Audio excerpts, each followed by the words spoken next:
To Howard University, where our college tour continues this morning. Tucker's given us a bunch of little insight into the university that many of us from the area hadn't heard of. And my fear is that you're in over your head now, Tucker. Uh-oh. Steve, way over my head. In fact, a little intimidated to even be in this room because there are all sorts of signs. I don't know what they mean. Hey, I'm in the Interdisciplinary Research Building, the brand new building here at Howard University. They are very proud of this building. They are doing groundbreaking research here and having breakthroughs one after another. We're just hearing about some of those, and we're going to explore that right now. But first I want to say hi to somebody. Oh, look. Oh, you're just kind of hanging out, doing a little research? I was helping this doctoral candidate with his research here. Right, exactly. He asked me for help. Did he tell you to wash your hands first? And the gloves. Oh, you didn't tell me about the gloves, sir. Anyway, good morning, Kyle. Hi, it's happy to have you here. I'm so happy to be here in this brand new building. It's amazing. Can we just say quickly, your daughter's interested in this kind of stuff? My daughter, Sydney, is interested in research, and so, you know, I got to tell her all that I saw today. Yeah. It's fascinating. So, in this building, only 2 years old, right? 2 years old. Right. It feels brand new. It feels like it's cutting edge, right? State-of-the-art labs. Can we bring in Dr. Ullah to talk more about it? Good morning. Good morning. We are at a facility just 2 years old. Tell us about the lab space that we're in. So this has been only for 2 years old, of course, and you can see that this is the state-of-the-art facilities. We have all this BSL level 2 so that we can use many of the viruses that cannot be used in other places. So these are all contained rooms. And we're here to celebrate and honor Howard University today. So what does this mean for Howard University? And happy 150 years, by the way. Thank you. Yeah, this is exciting for our students because our students can now do many of those research that could not be possible before.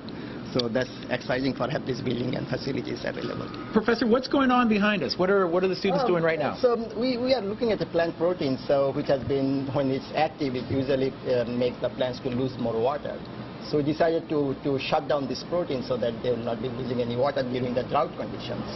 So to shut it down, so what we did, we developed a drug through the collaboration with the Georgetown University, Dr. Dakshanamurthy's lab. So making crops resistant to drought. I mean, as a climatologist, that's fascinating, right, Tug? Yeah, and it's this is where all this kind of stuff happens, which is... But that's not the end.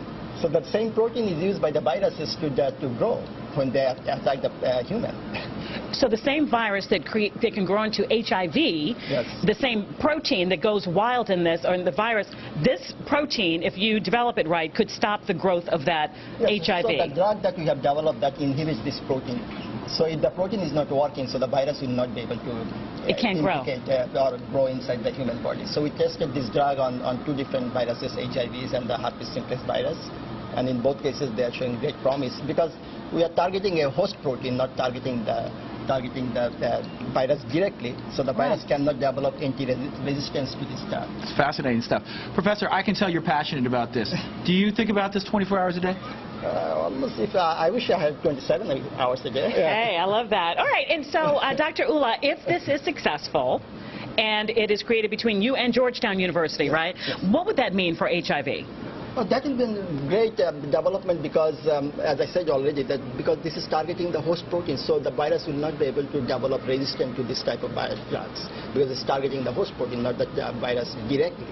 So we have the patents for these drugs for between Georgetown and the Howard University. So we are trying to commercialize. We are trying to come up with as startup companies and then so that we can develop them into commercial. It's so new, it doesn't even have a name right now, Tucker, but I'm sure there can be I saw several portraits of Dr. George Washington Carver on the way in. It would be very cool to incorporate something of historical value.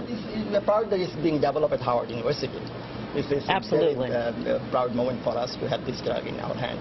You should be very proud. Yeah, we're very proud of you. Our students, and the students, and all 3 of the students here. Yeah.